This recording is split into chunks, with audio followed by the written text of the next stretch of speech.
Good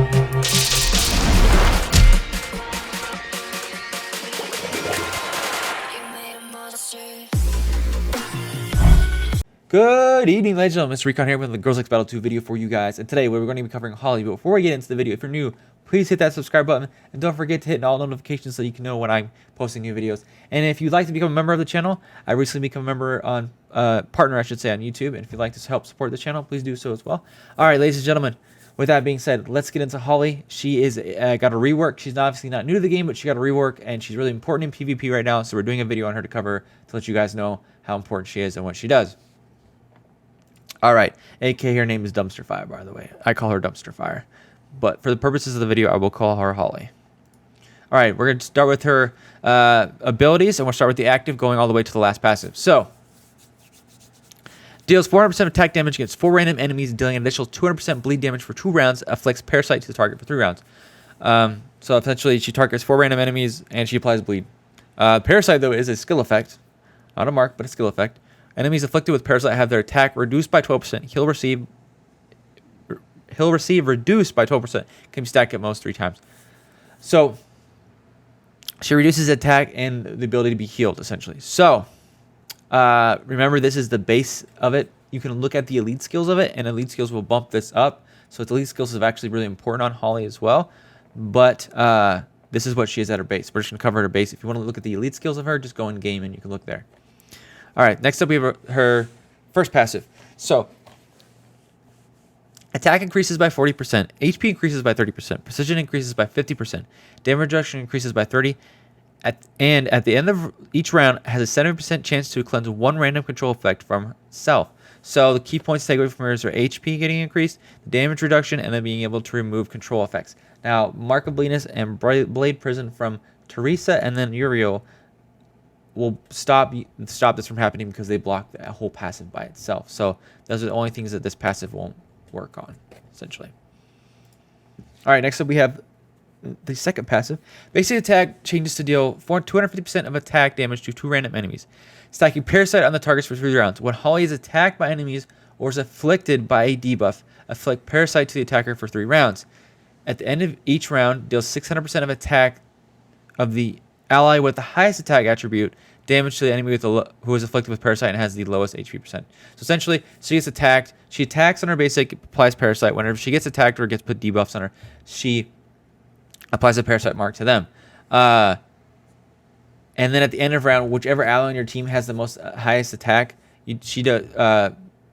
Holly does the 600% of attack of that and applies that damage to the enemy with the lowest HP that has Parasite on stacked onto them, essentially.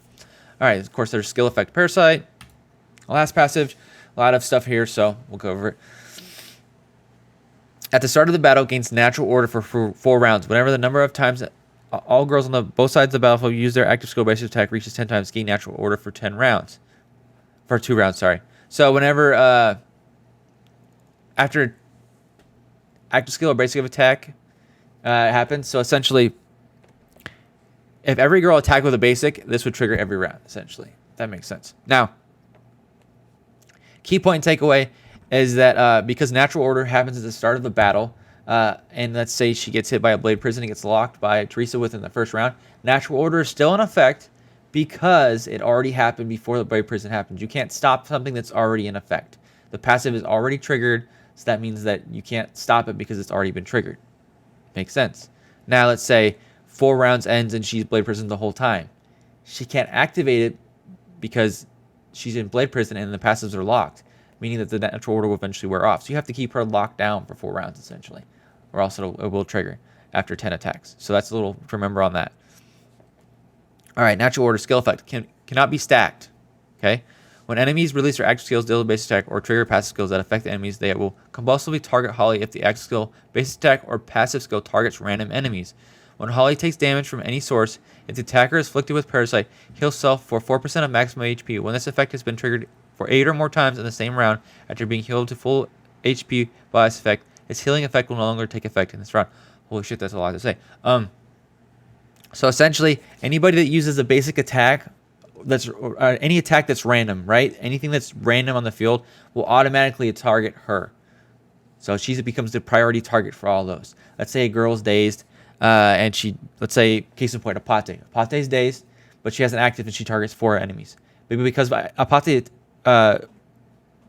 is forced by Daze to target random opponents, it will only target the Holly. That's why Daze is kind of big with Angelica's dazing the other team in the random attacks and it automatically picks the Holly. Now, let's say Apate doesn't have Daze, but it says a target 4 random enemies, and it has an active, it will still target 4 random enemies. It just won't target Holly because it's not actually, it's random, but it's not like Daze random, if that makes sense. And then, of course, she will heal herself every time she's hit. So, like, she gets a ping from Jonah or Angelica, she'll just keep healing herself up. Now, when she when she hits full HP, she will no longer heal herself. So if she's really low, she's about to be death, she can heal herself all the way back up. And then if she gets to that heal when she's full max of HP, she won't heal anymore. And the trigger of 8 or more times in the same round, I think that's triggered meaning like, so when she gets hit and the pings are still, so Angelica's pings should be 1 trigger altogether because it's still in the same sequence of events.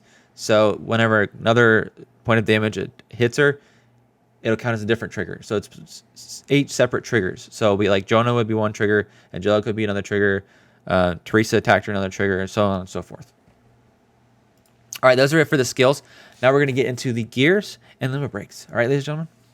Alrighty, now we got the gears going on for you guys. First off, you can run, we'll start with the crystal. You can run HP if you want, or HP heal received. Excuse me. Whew. Gotta have a yawn in every video, guys, or in a video.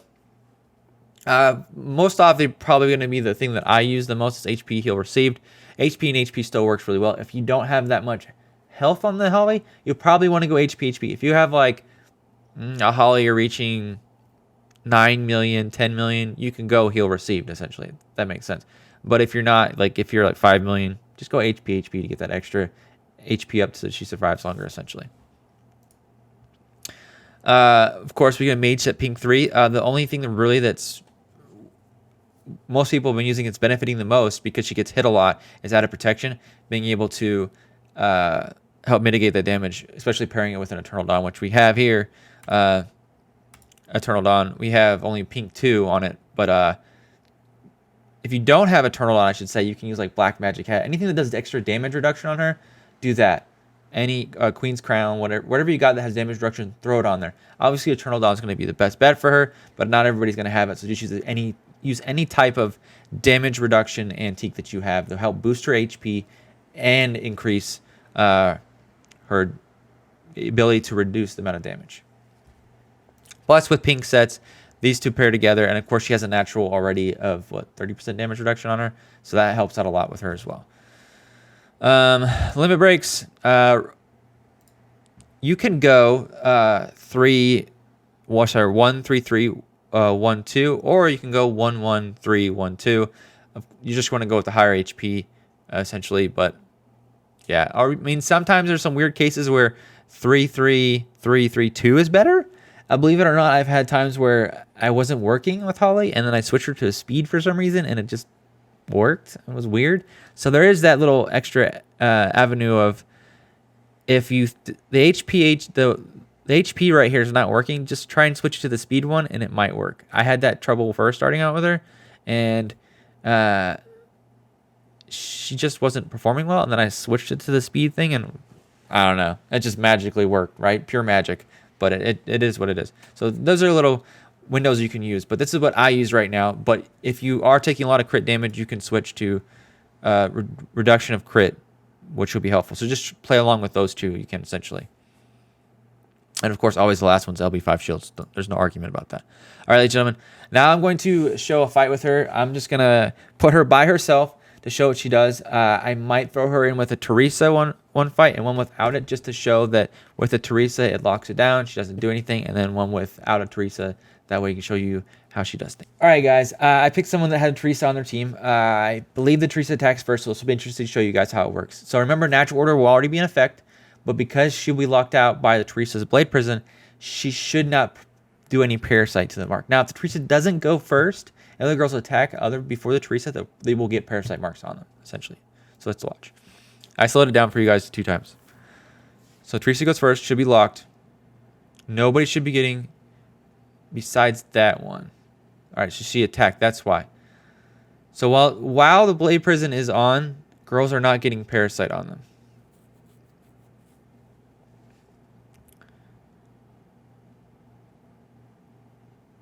So natural order is just going to keep triggering. And see how she's healing? Right there.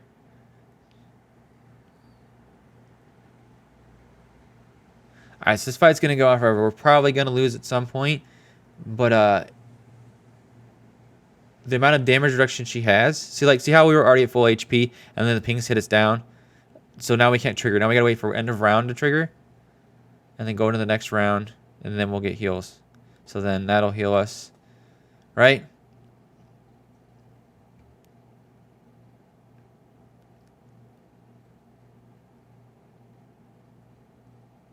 She should die. She should be out of activations. There we go. Alright, so obviously she does a decent amount of damage and her heals are pretty good too as well.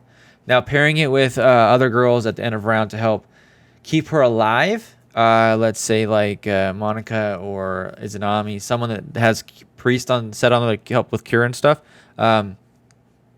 It will keep her alive even longer, essentially. Just keeps boosting her up. Alright, so I'm going to show you a fight now without a Teresa. Okay? Alrighty, ladies and gentlemen, now we're going to do another fight. Last one. It's got a Jonah and an Angelica on there. We're just going to show you real quick what it looks like when both of them are attacking. So, place close attention. So, Izanami should CC it, but it should still apply on the girls that already applied.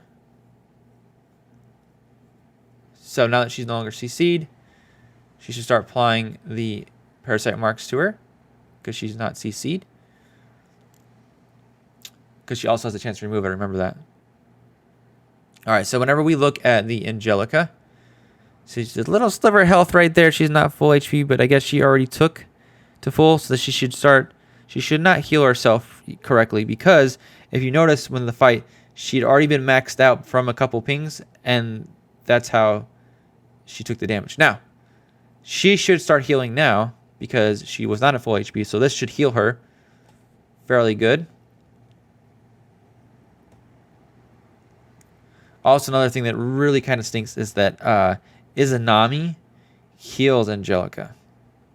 So it kind of sucks. Now, she maxes out here. This maxed out, and then she can't heal anymore because she maxed out. So that means she's going to be taking damage from now on.